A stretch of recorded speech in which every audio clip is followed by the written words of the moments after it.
you looking for healthier, fuller hair? Do you want extra money for bills, trips, extracurricular activities for your kids, or do you want to replace your entire income? Monet is the answer. Our products are Leaping Bunny certified, vegan, and Monet can be used by anyone, including your kids and pets. Message me on my Instagram to partner with me.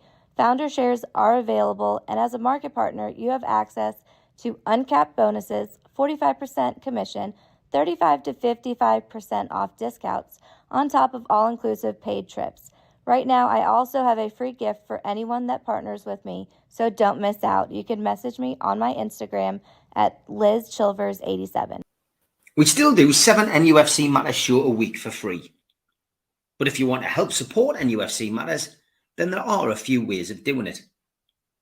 Hit the like button on each live broadcast and video. This helps the channel grow. Hit the subscribe button and select the all notifications bell so you don't miss a single show. If you want to help us financially, then you can join the channel using this button with the membership starting at $1.99 a month. Or you can drop us a donation in the chat using a super sticker. We're also looking for sponsors. If you'd like your brand advertised on the flyers for the show and featured during the ad break, then email John at nufcmatters.com to arrange today.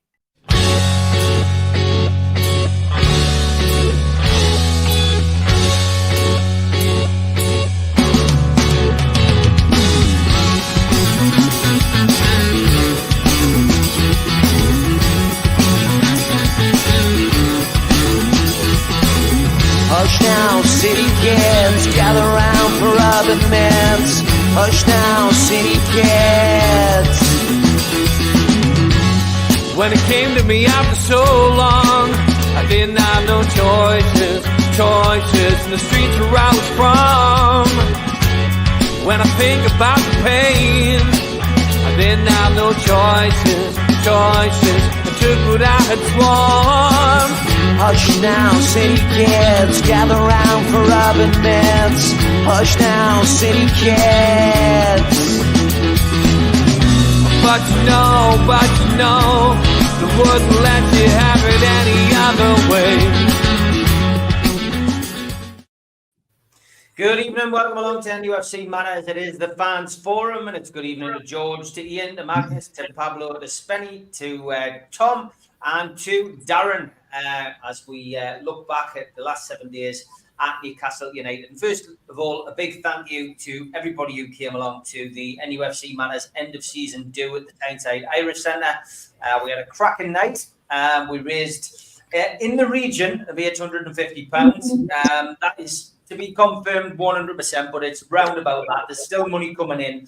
And if you want to donate, what we have done is we've left the ticket application thing up on the website. So if you go to www.newcastlelegends.com and go onto the shop, you can still buy tickets for the event, which means potentially we could still get it to £1,000, which would be nice to be able to hand over £1,000 to the Dementia Matters people. So if you go to the website, newcastlelegends.com, go to the shop and buy tickets for Saturday's event, you can still donate that way. You can pay by card if you want to do it. I'll leave that link up maybe for the rest of the week, and we'll still try to hit £1,000 before the end of the week. So thanks everybody though for joining in. Mick Rain, a special shout out to you. Couldn't make it at the weekend, but he bought 50 quid's worth of tickets today, which has helped us out. But great night, great for everybody just seeing each other and getting to know some people who have just been names in the chat. And this always happens at these events, but usually happens during the season as well when we're at the match. Got to meet Brogan Flask, who's in the chat tonight. Anthony Amos, who has been a regular on this platform. He came along and said hello on the night time as well. But there's so many of you.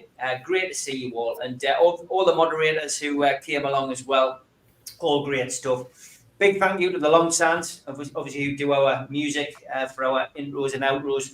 Gaz and Trevor gave up that time for free, came and only was supposed to do half an hour. They ended up doing another 45 minutes. And Ian bravely got on stage and did his rendition of Half a World Away, which went down well. So a cracking night all round. And the Dementia Manor people really were great. We had a special guest there called Bill, whose wife passed away with dementia, and he'd just been on BBC One on the morning of the event down in Manchester talking about this awful disease. He got up and did a little chat. Christine from the centre got up as well, and we had the two ambassadors, my two fellow ambassadors, got up as well. We had Joe Allen, former Newcastle player, of course, number 9 shirt, he wore with pride in '85.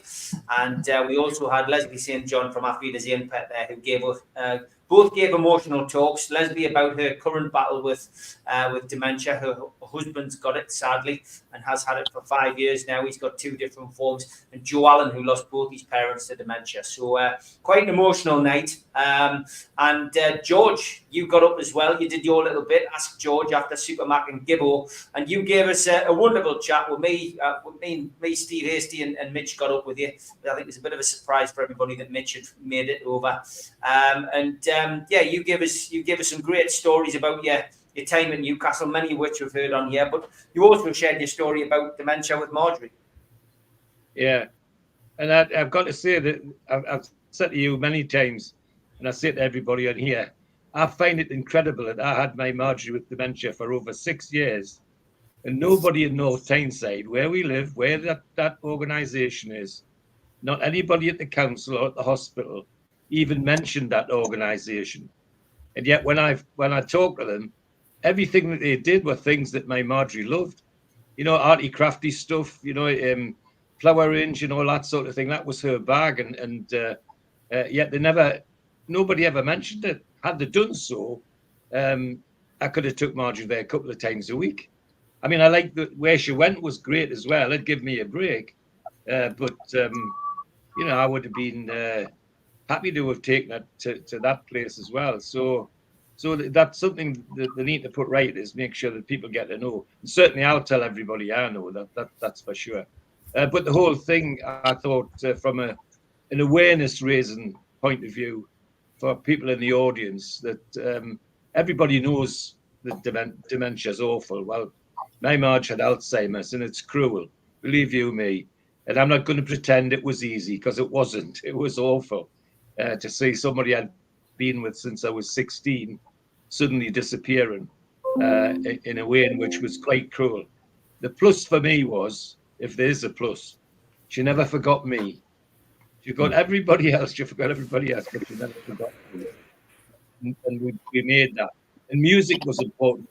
I laugh at it.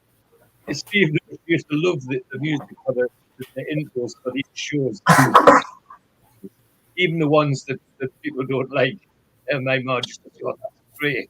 And she used to rock along in that chair while I was doing the show. And the other side of it is, I told her when Neil weekend that I've never told people outside the family, but she liked Elvis Presley, Johnny Cash, and Willie Nelson. And she loved their love songs, and she used to like to sing them. So I took some of the lyrics off the internet so I could join in and we could do a duet. If I could sing with her for half an hour in the morning or half an hour before we went to bed, she was calm, absolutely calm and happy. And I can't tell you the difference it made to me that she was calm. I'm starting to get emotional, so I'll leave it at that. But it was a great awareness night. And I'm grateful for the opportunity, Steve. I am. You got me one here, George. Yeah. Big thank you to everybody who came, and we'll make the difference. And Ian McKenna, thank you. He's making a difference tonight after hearing what I said at the start of the show. He's donated £100 to the cause. Thank you very much about with that, Ian, mate. Much appreciated. Yeah, I will leave that ticket link up though. NewcastleLegends.com. Jump onto there if you can. And yes, please let's hit that final amount. So George, being clear the air talk, somebody saying in the chat, I mean, it sounds like all of the interviews that came out over the weekend, over last week and the back end of last weekend, it sounds like we found some kind of level playing field. It sounds like we're going to crack on, and hopefully Eddie just stays with Newcastle and we can start concentrating on what's important, which is the new season. Unfortunately, injuries again are the talking point tonight, and Callum Wilson, minor back surgery. George, hopefully won't keep him out too long.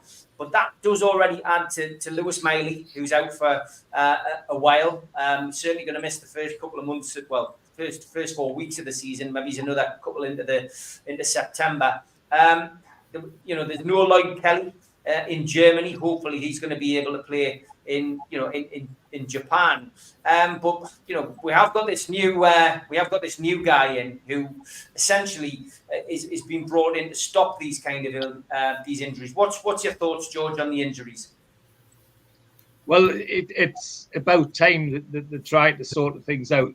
There clearly was a mismatch between what the physios were saying and what was actually happening on the pitch. I used to joke about Bruce standing on the touchline, and I remember one match Bruno went down, and you could hear in the stand, you could hear Bruce saying, "Run it off, run it off." You're telling your best player who's got an injury to run it off. We could actually be doing more damage than not. I'm not saying it's as bad as that now, but there has to be some synergy between what's happening on the training ground and what's happening on the pitch. It's quite clear it didn't match what the physios were saying and what the players were saying. And also they need to take away, and I think they're going to take away the attitude that the player says, "Oh, I'm fit." Well, that's got to be last resort. Even in my day, the players used to say, "Oh, I'm fit," so they could play. And there was always in the physio room, Alec Much, the physio, always had various trials to test people to see how fit they were. And they'd go in the medical room with Alec Much, and if you heard a scream, you knew he wasn't going to play. and if he came out whole, he had a chance of playing. So yes, it's time they got rid of that. I mean, we've had too many ifs, buts, and ands.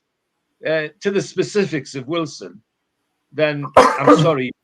It's time if we could get money for him, we should get the money for him as quick as we can, while he's still got 2 legs and 2 arms, because it's comical.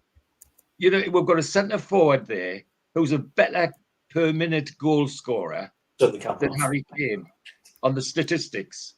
That's his record. But the trouble is, he's only played in about a third of the games he was eligible for because he's been injured the rest of the time. Can't afford that now. That's too expensive. That's got to be got rid of. So they need to think about that one. And I would like to see. Well, I'm sure this new guy comes in thinking about it already.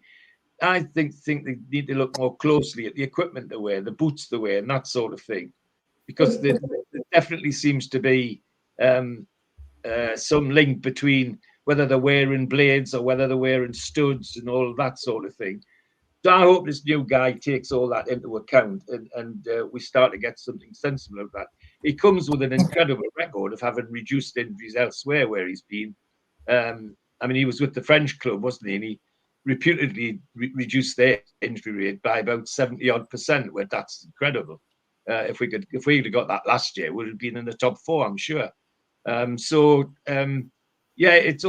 going well. I don't want to go back over the interviews too much, but if they've sorted something out, great, and nobody be happier than I would that Eddie's where he is. But it's got to be a happier Eddie.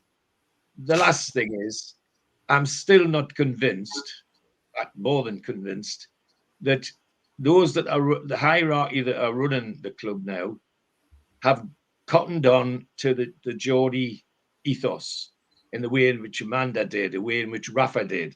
They need to quite rapidly, because otherwise they're going to have this sort of recurring theme of not knowing what people want. And I can't see any of the ones there now who have the ability to do that.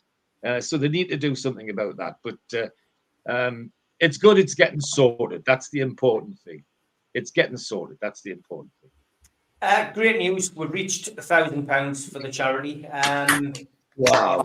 Don has just donated £100. That goes with the 200 that he donated when we launched the book as well. So thank you, Don. Much appreciated. And we hit our target. We wanted to raise £1,000 for them. So thanks to Ian, thanks to Don. Got a wonderful community at NUFC Matters. So thank you so much. And that will do a lot for the Dementia charity. And you will have heard, those of you who were at the event, that the lady was saying that she was going to spend it on carpets. Well, I made a phone call the next morning to my mate Melly, the Manchester United fan at Melly's Carpets. And they won't be spending the money on the carpets. Melly's going to sort the carpets for free. So you might support Manchester United, but Melly's a top lad. So that means that £1,000 can be spent on something else at the centre, which is fantastic news. And for those of you who didn't go, Mark Byers did ask, but it was already arranged. We did record the whole night. So those of you who are expats and don't live in Newcastle, don't worry. It'll be coming to you hopefully this week. If not, it'll be in a week's time.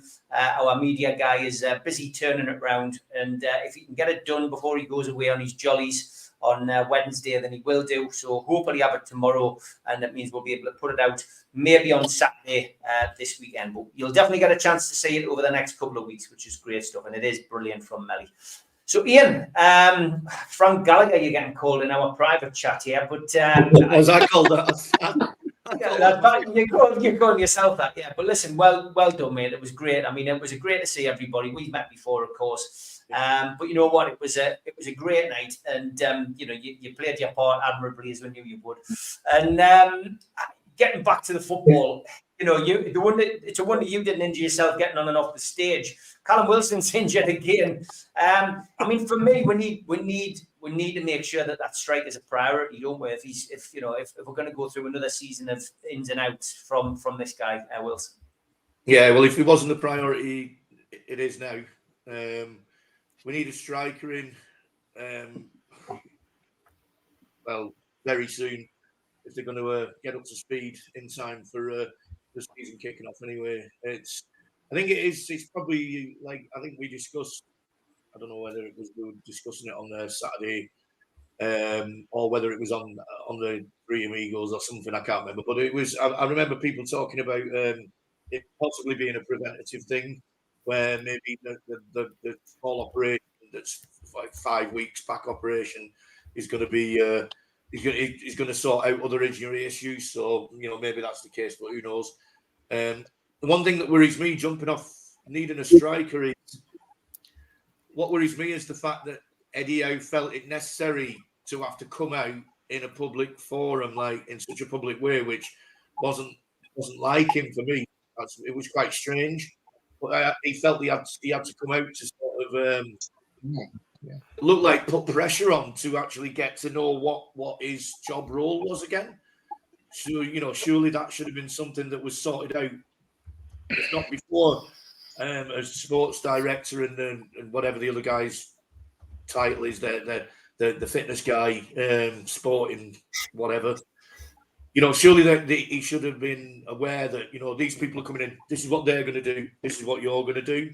To me, it's a little bit worrying that part of the team that we've got has felt he's had to come out and ask that question. Darren Eales, for me, I've spoke really highly about him in the past, not too long ago after the America trip. I thought he did a great job out there. For me, it's been a lot of pee and wind at the moment. Like there's not a lot else that I'm seeing coming out of him now. Yeah. You don't see what's going on behind closed doors, behind the scenes, but. I don't know, he needs to maybe... I'm not saying he needs to come out and speak all the time, but when he does, probably needs to do a little bit better than what I've seen recently. Okay, big thank you to George Hayes, who's been so generous with the food bank in the past. He's now donated $150 to the cause as well. So thank you so much, George. We've surpassed £1,000 now, so much appreciated. I will leave the link up this week, though, if you want to donate. Anybody, please do. Magnus, Callum Wilson injured again. Doesn't sound like it's too serious. Perhaps Buns has identified a problem and sent them away. I found it interesting what Mitch was saying, on the Amigos and the professionals about, perhaps, the issue has been identified now, and this minor surgery has been something that they've lacked. Interesting as well, Bunce will come in, and I would imagine that he may look at the training methods. I guess we can identify a lot of what Howe did at Bournemouth. He had serious injuries at Bournemouth with his particular training method. Maybe there'll be a requirement of changing things to avoid these kind of injuries. But yeah, Wilson, it's a shame because he does score goals, Magnus. Yes, it is a shame, and we've been worrying a lot about this position. Always, it was like a revolving door. Whenever one of them was fit, the other one seemed to be out. I haven't seen injuries like this since Graham Souness was in charge, and then he was both under suspicion of pushing them too hard, and also the ground not being great or the facilities too great. I guess the only thing in this, I'm excited for the fact that the performance manager seems to be pulling and actually getting straight down to business. And I'm not going to get too discouraged by the interviews that we've seen recently. I really think everybody's working together, and sometimes things are taken out of context with the words of Eddie Howe. I feel like it must have been a little bit of a difficult summer. It seems that way. I for one, I normally don't even like when there's a change of a boss or there's a change in direction in whatever company I am at. So it always takes a little bit of work to settle things and get used to each other. So again, trying to trust the process and hoping that with new sort of guidance, we're expecting a little less injuries. We're going to be buying another striker. There's no going past it. I think we're desperate for one, and with the record of the two that we already have, we're always going to have to buy another striker. Hopefully, it'll be a young, exciting prospect, or some of the guys that we've all been speculating about on this channel. Okay, good stuff. Thomas, welcome back. Good to see you, mate, all the way across in the US of A. And just your views on the Wilson injury.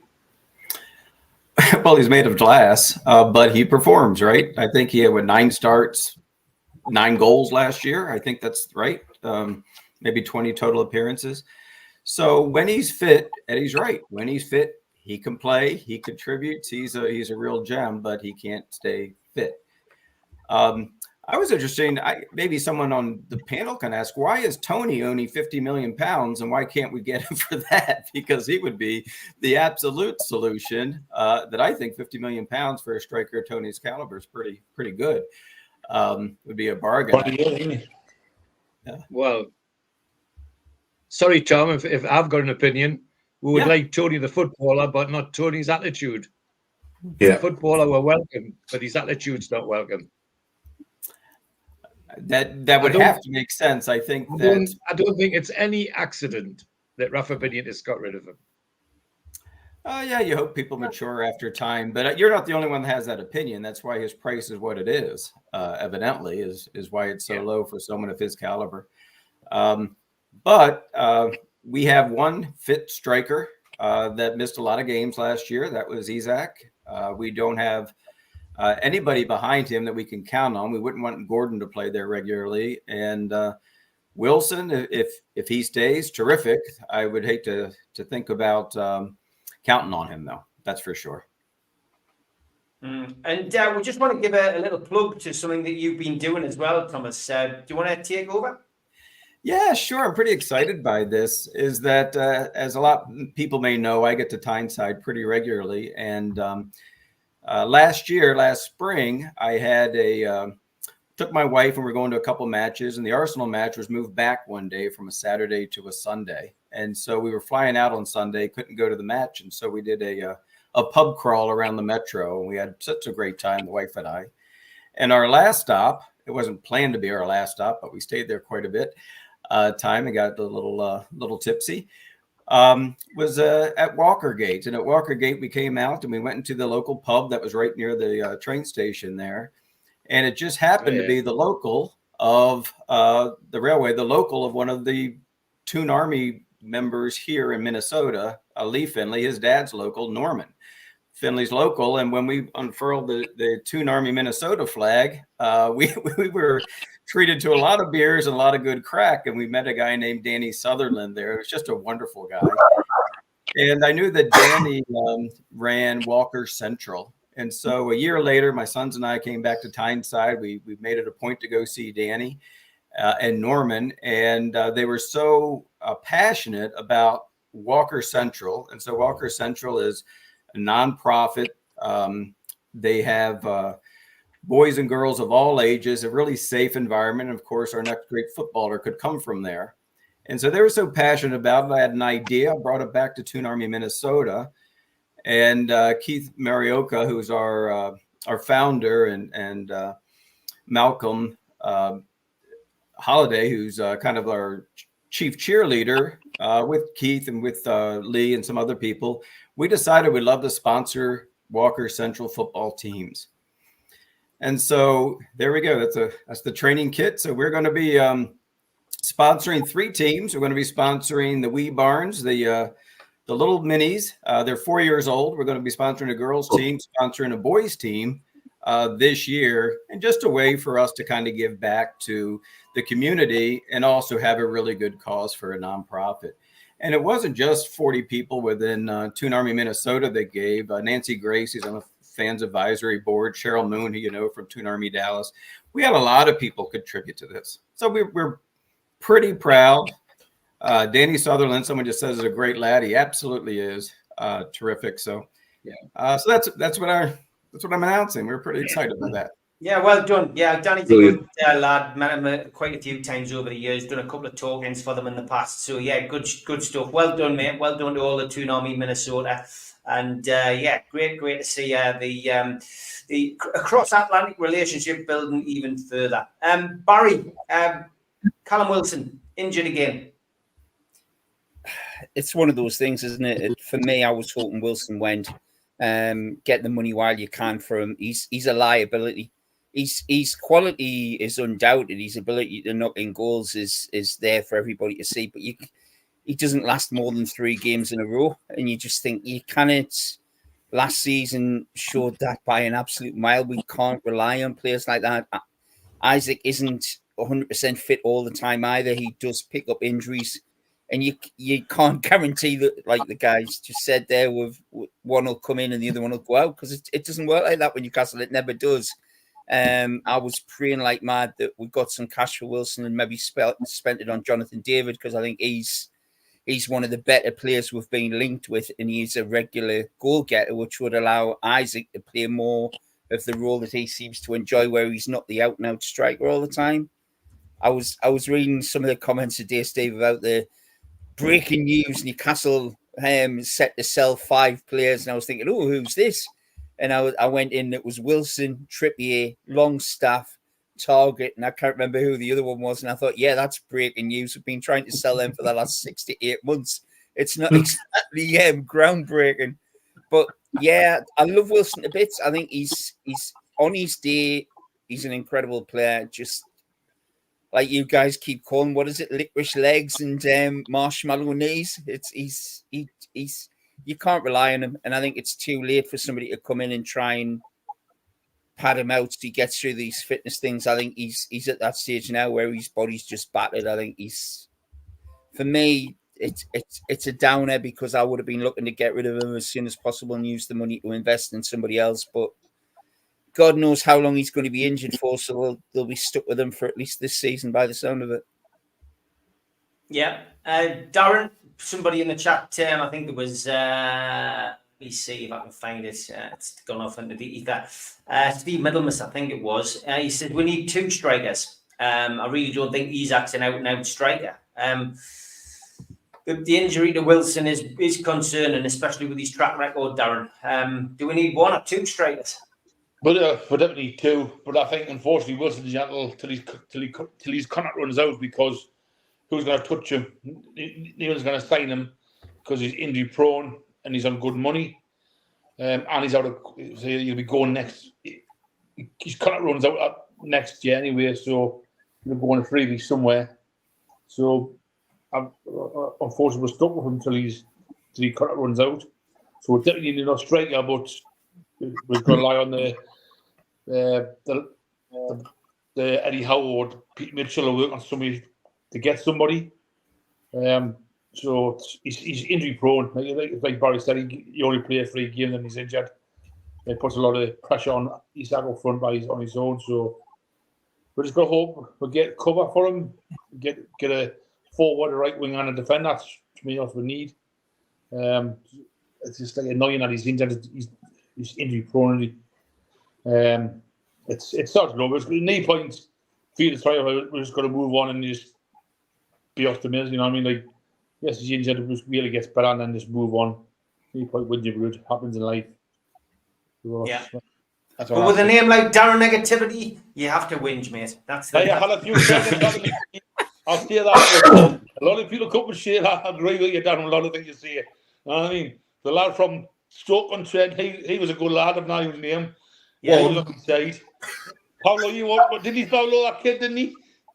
One. Yeah. He was a fan. Darren was signing fact packets all right. He didn't say that he was lying down drunk, though. Lady, you got a bit of stick because of your white.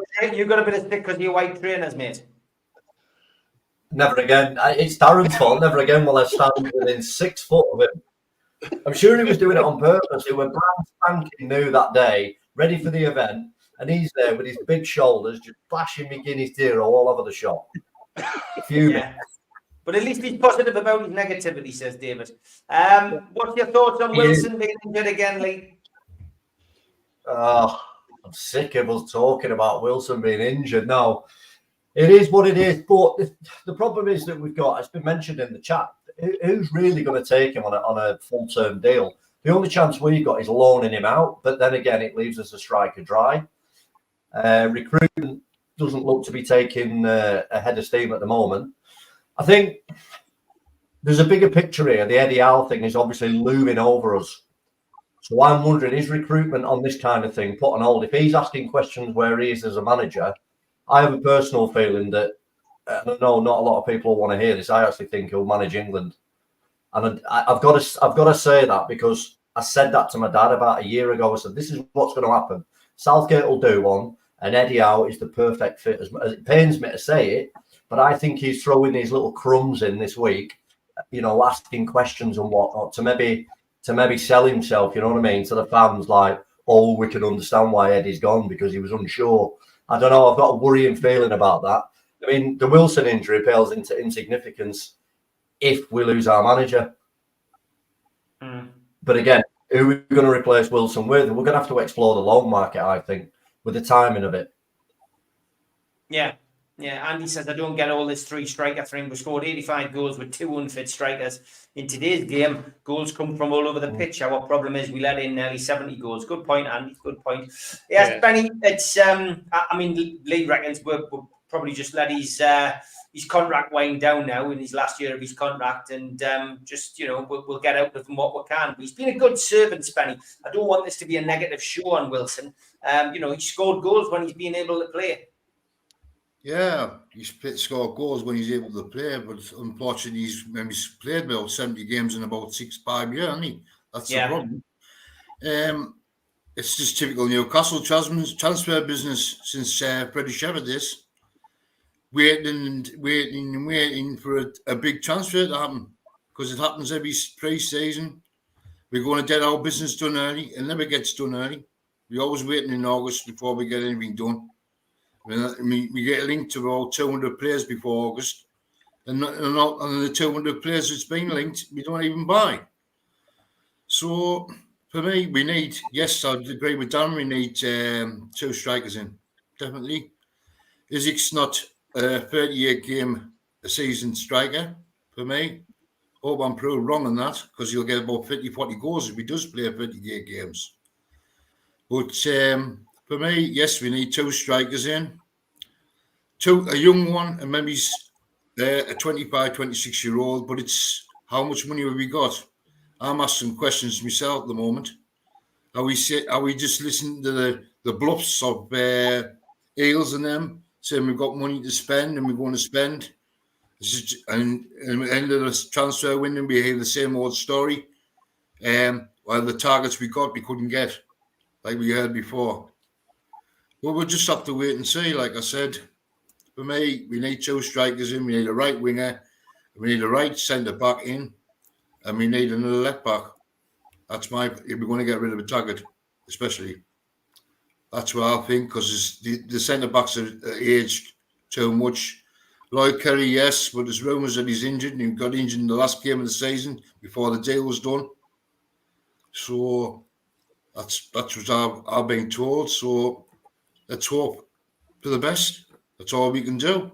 And wait for that dotted line on Sky Sports and the deal's been confirmed, or the club has a picture on Twitter saying he's our new player. That's all we know at the moment. I think Callum Wilson started. Sorry, mate, one. I think Callum Wilson's starting to worry Darren Anderton. He's going to take his name tag off him, isn't he? Yeah. 176 and counting is how many players we've been linked with on Barry's magical list. Go on, Spenny. I think Colin Wilson's been injured more times than Darren's had fake tan on when he's gone to Rideau. Oh, yeah. Someone's asking, is Darren's hair darker? Darren, are you got darker hair? No, just down a bit, a little bit. You know what I mean? Got rid of the grey hair. You've done one like that lad at Dortmund, haven't you? Done your hair with your hands, going like that. And walking around with all the fake tan. The tan's English tan. English tan. Don't forget that. You can't get anything past the NUFC Matters viewers, that's for certain. Okay, quick ad break. We'll be back after this. A big thanks to all our sponsors. Skips and Bins. You can find their website at skipsandbins.com. Contact us, www.skipsandbins.com/contact. Say hello to low-cost waste disposal with pay-as-you-go and contract waste management.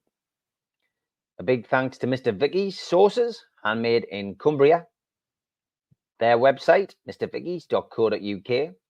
Email info@mrvickies.co.uk. Telephone 01768 210 102. Thanks to United Group Travel. They are the Travel and Tourism Award winners in 2024. Their website, www.unitedgrouptravel.com. Email beverly.ugtl@gmail.com or telephone 01670 632 460 or mobile 0791 666 4174. Just £30 per person deposit. There are no strangers on our tours, just friends you haven't met yet. A big thanks to Media Arts. You can find them at www.media-arts.co.uk. And don't forget, we are a podcast. You can find us on iTunes or Spotify or other podcast providers.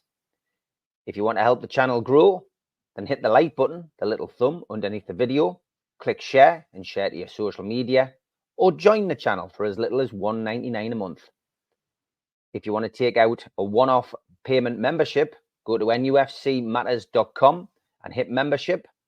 And for a £25 fee, you get a scarf, a cup, a pen, and a membership card. You can also put a smartphone over the top of this QR code. It'll take you straight there. And don't forget, we also help the food bank on this channel. NUFCfansfoodbank.co.uk is a website where you can make a virtual donation today. Okay, we've also started another one of those NUFC Matters auctions. Got some programs, some signed programs in there, starting at a tenner. So if anybody's interested, get them along with the usual prints. We've got some signed match-worn stuff in there as well. I've stuck the link in the chat if you're interested. It runs for 7 days. It'll be finishing around about 6:15 next Monday. So get yourself in there. I know Tom has bought some stuff in the past from there. Arrived on the other side of the Atlantic, so get yourselves involved if you want to partake. Okay, there was a question in the chat for the panel. Spenny, I'm going to give you first dibs on this one, and this was Well, there was one from Yano first. He said, "Did you have singing lessons from the orally challenged teacher?" Me, Ian, with singing lessons. It sounded a lot better on the night, didn't it, George? That's all I'm going to say. It was it was great. It was great. It did, it was great. Anyway, Spenny, for you, your question for the panel. Do they think we will get the players we need before the start of the season? So, anyhow, I mean, it made a point of saying he wanted players in before they went to Japan, but that was before we had all of the upheaval behind the scenes. Amanda and Mirdad going out, new sporting director coming in, and new fitness guru coming in with injuries. All change behind the scenes, with the exception of Eddie and Jason. And maybe there's been a rethink on personnel. Who knows? Is Paul Mitchell likely to go for the same players that Steve Nixon and Eddie Howe are targeting? Maybe there is going to be a delay. Who knows? But do you think we'll get the players that we need before the start of the season? Spenny's the question. I think we'll get 2 in, but I don't think we'll get all the players we need. It all depends on Almiron, I think, as well. If Almiron gets sold, to be honest, which is the Saudi window open now, isn't it? So yes. If deals were done, he should have been gone by now, shouldn't he, really? Mm-hmm. But for me, I think we will get a striker, but I think we'll get a young one in, about 20-year-old. I think all our money, like I said in the last 2 or 3 shows, I think most of our money will go on the right wing for someone, because we're desperate for a white winger. That's our main priority.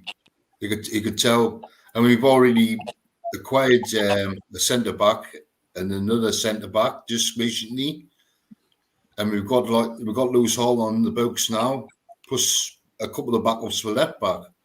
But the backups for left back, I'm not so sure of. But you got Dan Burnham was outstanding the centre back last season. So we are basically covered for centre back from defence. It's just the right side for me. That's my worry. We've got too many left centre backs, and not enough right centre backs for me. And the cells can't be counted on. But I think we will get 2 definitely in. Okay. Lee, are we going to get the players in before the big kick-off? In a word, I don't want to sound negative, but in a word, I don't think so, no. I think you hit the nail on the head before when you say the upheaval behind the scenes. You're going to have 2 contrasting ideologies maybe with this new guy, Mitchell, coming in. That's probably where a lot of the confusion is, or the questions in the media from Eddie. Transfers are the most important thing in the football club, and they're not just going to marry each other straight away and agree on things. So I think it's going to be a time thing again, which would then lead us on to January, and then we're paying accelerated fees. I think Spenny's right. We'll get 1 or 2 in, not massively important signings, probably squad fillers if we can. But I think on the big names and the big deals, I don't think much will be done just yet. Just what you said there, Lee, it's alleged rumours. They're not proper rumours, are they? They're just people with press have been seen. Yeah. I mean, we don't know for sure these rumours are right, or are they? You know what I mean? Just hearsay stuff, isn't it? Yeah. Okay. Tommy K, good evening. He says, I'm a Forest fan here. I'm looking forward to seeing Elliot Anderson next season. The lad has serious potential. He does. Yeah. We had another Forest fan in last week, mate, and we said exactly the same. Yeah, good luck. Good luck to him. We didn't want him to leave, to be fair, but needs must at the time. Yeah, Darren, are we going to get the players we need in before the big kickoff? I'm going to be a bit negative. I think we're going to be struggling to get players in. I think we may get 1 in before we go to Japan. Then we might get 1 more in after that. But I'm just like, usually Eddie Howe likes to players in nice and early, and they're not in early. So it's something going on behind the scenes. Something's not right. I don't know what it is. I just kind of put a finger on it. I feel like we're definitely a right-sided and a centre half and a forward. I don't we need a left back. I don't know why we need another left back. I'd rather keep targeted in Lewis Hall left back the rest of the season. But I don't know. We might get 1 in before we're going to wait until in a week's time and get 1 in after that. But I don't know. Something's not right behind the scenes. I don't know what it is. Okay. Over to you, Barry. Are you going to be a bit more positive? I was going to say I disagree. I think we're just waiting for the dam to burst. I honestly think we'll still get 3 or 4 players in. I think the club is well aware of where they want to be, that they want to be challenging for Europe at the end of this season. They can't do it on the squad that we've got now. There's still gaps where we need to strengthen. I think Spenny hits it right in the head. The right midfield needs doing. It's abundantly clear that the strike is a weak position for us. Yes, we scored a lot of goals last season, but how much pressure would that put on Isaac if he was the only striker that we had fit? You know, they're not that stupid. These are multi-billionaire people who are going to see, and they've got.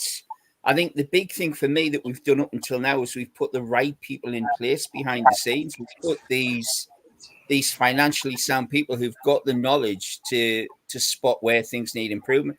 I agree that I think maybe something's hiccuped because of the new guy coming in. But when you look at the rest of the Premier League teams, nobody's really signed anybody yet. I honestly think it's suddenly going to burst. That there's going to be one big signing, and then it's just going to go on a roller coaster of people coming in and out. I think we've got money to spend. I know we had to get ourselves out of that financial position. We sold the 2 guys. We made the 70 million. So now we're on a new footing and we can look at investing. PIF aren't going to take that chance that we're not going to succeed this season. I don't honestly think they're going to sit back and say, right, well, we're happy with what we've got. I think they'll put the money in. I think Howe is just, he's wanting to find out where he's at, where the club stand. I think he's done that. He's made his comments. Hopefully for me now, they'll get together as a club with him and say, right, this is what we're doing. This is where we're going. If not, you would hope they'll make a decision fairly soon about whether Howe's going to be there or not, because it doesn't leave us a huge amount of time. I honestly think Eddie Howe will be there at the start of the season, and I think it's just a matter of time before they start bringing players in. I might be wrong. I'm totally wrong. I don't know how much we've got to spend. I am hoping that it's more than what Alan keeps saying, that we've got like 20 quid to spend down the pub. Is it going to be the 200 million that other people are saying? Who knows? I think the club has been very careful about who they've brought in recently. But then every now and again, they pull it out the bag, like they did with Isaac, and they go out and spend 60 million. They bought Gordon, which was a bit out the blue as well, where he was 40-odd million. So, no, Steve, I'm still, maybe I'm being stupid, I don't know, but I'm optimistic about PIF that they will have players coming in, and hopefully the sooner the better for me. Sorry if I'm interrupting again, Steve. My worry is I'm less worried because Amanda and Maynard's gone. My confidence in that board's gone down a bit since they've gone. Yeah. That's why I'm worried for it. I can see that. I don't believe it. People don't like change. That's natural. They have been the face of the takeover, the face of Newcastle for the last 3 years. But to be fair, the role has got less and less over the last 18 months. So it hasn't really come as a huge surprise. I think the timing has come as a big surprise.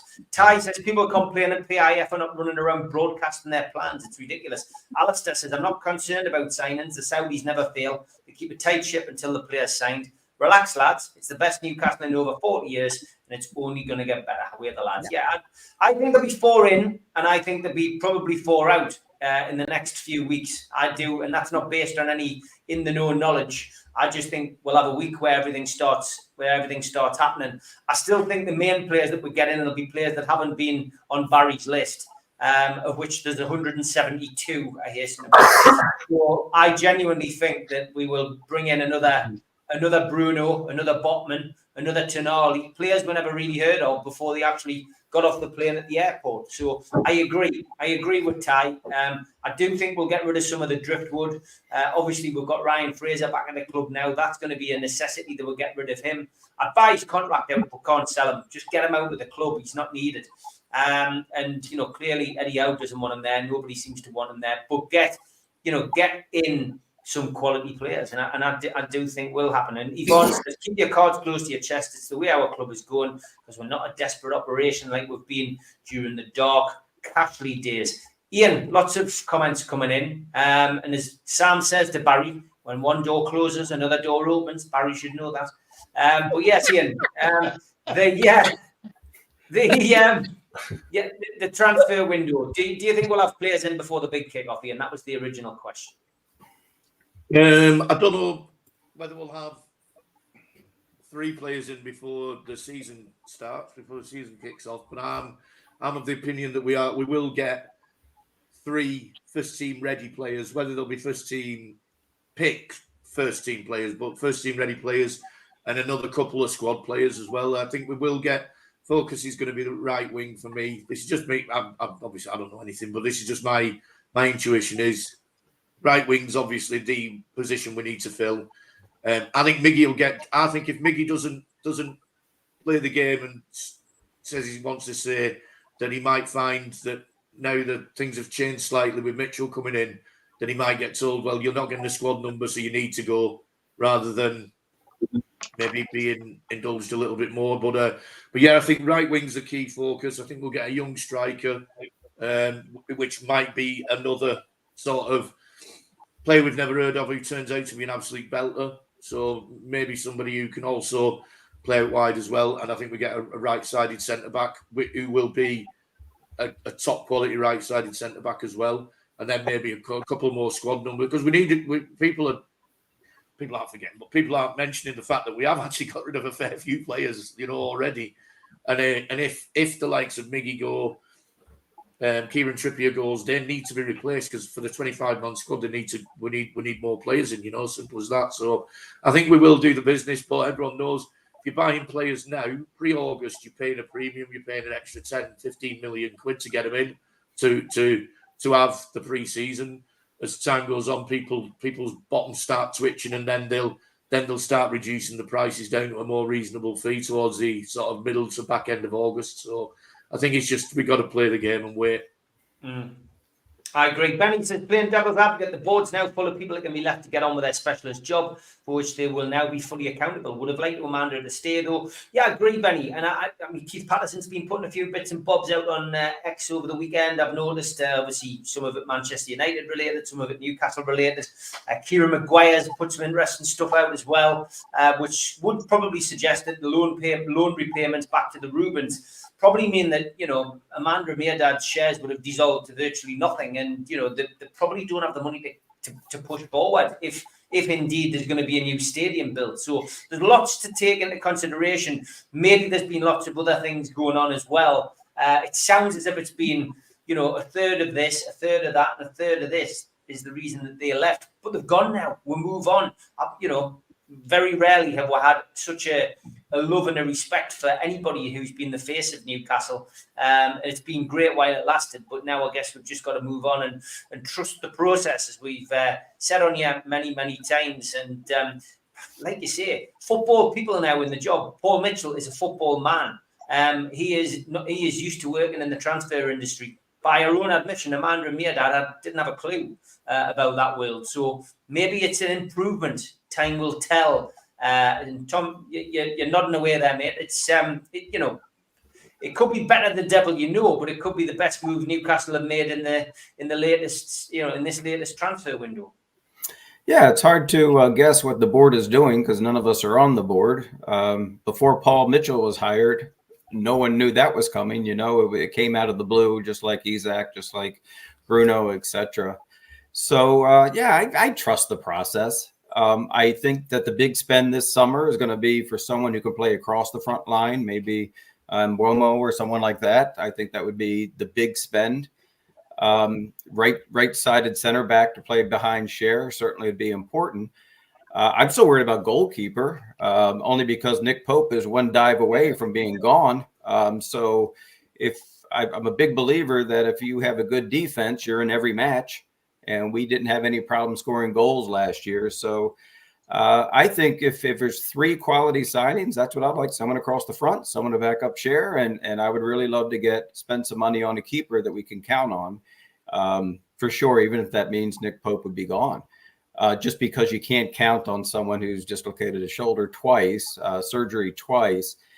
And last year when he got hurt, it was pretty innocuous. How he got hurt. It was just a dive to the left. So Dubs isn't the answer. I don't think he saved a goal to his left side yet last year. So we need to do something back then. I think midfield is fine. I think a center striker would be ideal. But if we're only going to spend the money for one person, I think it should be someone that can play across the front line. Eddie likes versatile, flexible, quality players like Isaac, like Gordon. I think someone on that mold would make us really a very aggressive and unpredictable team. I've got to be honest, people are saying that, Ian, give us the song. When you went, it's just a dive to the left. I was going to go, and a step to the right. There you go, a bit of time warp for everybody. Somebody actually mentioned a comment as well. They went, can't believe Ian sang with the long sands. What a moment for Ian. Unfortunately, career ending for the long sands. Well, the bass player, after hearing me sing, got absolutely shit-faced, and he couldn't walk out. I think so much. He must have next about 15 pints in an hour and just got. It was over the moon singing with Peter Kay. Magnus, I've got to be honest, no one actually sent me a lookalike for you last week. Lots of people talked about it. I think people are frightened to send pictures of you and Orson Welles, etc. But it may well come for Friday. It might well come for Friday. You never know. It's okay. I mean, all these guys were either world's strongest men or famous actors. So, you know, I take no offense of such things. Good luck. So, Magnus, transfer window, how are you feeling? Are you optimistic we'll see people come in before the big kickoff? Yeah, I'm going to stick with what I've said before. I think we're going to be spending at least another 100 million because we already... We're already putting down our money on Lewis Hall, so that was, I think, 20 million or something like this. I am gonna be positive because there's been a bit of both, and I'm gonna be positive on the matter that none of our international players got injured, and one player is coming back that has never barely played for the team. We're getting Tonali back. We didn't get any of our 4 players in the Euros, any injuries. 2 of them barely got any playtime either, but that's another story. We are seeing our South American players all intact, Almiron and the 2 Brazilians. So I'm really grateful for these things. Also, I've been hearing really good things about Alfie Harrison. Performing very well on the training ground. I look forward to see him in our preseason matches. And then, if the issue is such big as it looks, we are always thinking of spending not too much and still trying to find quality. I think it's time to go abroad. I've mentioned them many times before on the show. We have a couple of Icelanders that one could be a striker, the other one can be a forward right across the front line. And those guys, we can buy them both for about 40 million. So if we are looking at those things, I'm sure there's other guys all over the world that can be looked at, but these are the guys that are the closest to me. And I think we have... both a striker and a forward that can be bought for very little money. So I am expecting us to buy another, at least 2 big players, and hoping to keep rebolstering our youth system as well. So 4 players I'm expecting, and I'm sticking with the idea of Newcastle spending around 125 million this window. Okay, George. Not very often we'll come to you last on this. Give us your thoughts on the transfer window. Well, as always, I'm optimistic about Newcastle United, and I think there's a good chance that we will get at least 3, possibly 4 players in before the kickoff. And I agree with what the lads say. Typically, Newcastle last time and this time, there'll be people who probably never been mentioned and suddenly will just appear and be there. What I would more optimistic if we could sort what's happening off the pitch as much as on the pitch, because the player side of it, we don't want another Lewis Hall scenario like we had last year when Ashworth brought Lewis Hall apparently against Eddie Howe's wishes, and the net result was Lewis Hall sat on the bench for 6 months doing nothing, and then when he did get on, we saw why Howe didn't like him, because he was defensively, he was very weak. So, you know, I don't want any of that again. It's got to be sorted out. Because it would have been very happy, I think, until Paul Mitchell started to speak about his team. And as I said on Saturday night, if I'd been Eddie Howe and somebody else was talking about my team as his team, I'd have been on my bike out the front door and would have to look for us, because that's just not on. It's got to be a collective, otherwise we've got a problem. And I think that's why Eddie Howe laid down the markers that he did. And good luck to him. I think he was very eloquent without going too far. So I'm optimistic about what's coming in. Again, it's the gap that Mirdad and Amanda have left in terms of being aware of the Geordie psyche or the Geordie wishes that bother me. Certainly none of the ones that we've got so far seen. I mean, Eels for me is a typical CEO. He spoke ages very eloquently about absolutely nothing. And I gather when they were at the Carling Cup final, he went to the pub, all people pints, and he sang the Braden Races. We just got rid of one of them. We don't want another one, for God's sake. We want somebody who really does get into the skin of the Northeast, like Amanda and Mirdad did. She didn't know much about football, but by hell, she learned very quickly. And that's the other problem. The PIF people know all about the money and all about the money, but they clearly need somebody with football nous sitting beside them when they're doing it, because that's why we got into the mess at the end of the season, and that we had to get two of those young lads. For me, it was always, the problem was they thought they would sell Bruno and get the 100 million for Bruno, but of course they hadn't worked out. There was only 3 clubs in the whole bloody world that could buy Bruno, and they were all up to their neck in debt anyway. So they need some help on the football side. Yes, they'll manage the money and push the club forward. In my own experience of working with Saudi people is they only want the best. They only want the best. I mean, I've been in a boardroom where the Saudis were buying 2 big warships, and on the basis of a row about things like door handles and what have you on these ships, the Saudis got up and went home and left the shipyard with 2 ships to sell on the market. No, didn't take the ships with them. So, you know, you can't mess about with them. They will say, this is what we want. And similarly, of course, the upside of that for us is fine. We see better players, but for downside for Eddie Howe is, if we're not in the top 4 by Christmas, Eddie Howe will be looking for a job, that's for sure. So there's lots of positive things that I'm looking forward to, which will be better. And I'd be very disappointed if we don't have at least 3, if not 4 players in the squad ready for the kickoff, and players that Howe likes and wants as well, hopefully. If not, please God that they change the manager quickly. We can't be going into a new season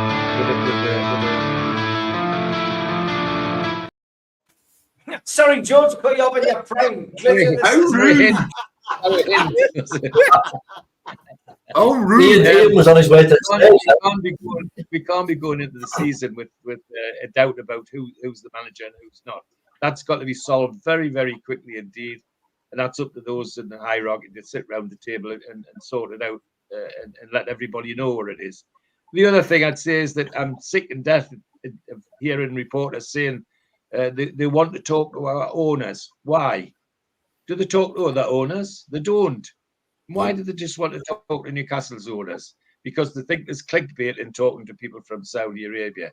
As our Neil and Stu say on the professionals, American money's nice, brown money from the Middle East not nice, and that's what they want to do. They want clickbait out of that. So I'm looking forward intensely to the next season, and I think which will be hugely successful. And to answer the initial question, I do think we'll have 3 or 4 top players in by the time we kick off. Great stuff. Great show. Premature, said Tim. Yes, I've never been called that. Subtle hint, says Benny. What your missus says. Press the wrong button. He's been on that red wine again.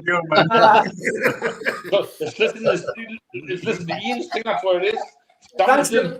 Thanks to the invisible man Pablo tonight. Thanks to Darren Negativity, to Barry Hogan, to Spenny Mag, the Intune Trader, to Tom from the Toon Army Minnesota, to Magnus all the way in Iceland, and thanks to War George. Thanks to you, and thanks to everybody in the chat, all the moderators. Always a pleasure doing this hour for you. Back tomorrow night live with Ben Jacobs for a bit of transfer crack. Look forward to seeing you all then. Take care. Bye. Cheers, lads. Guys. Take care, Hey, guys. lads. Good to see you all. Good to see you all.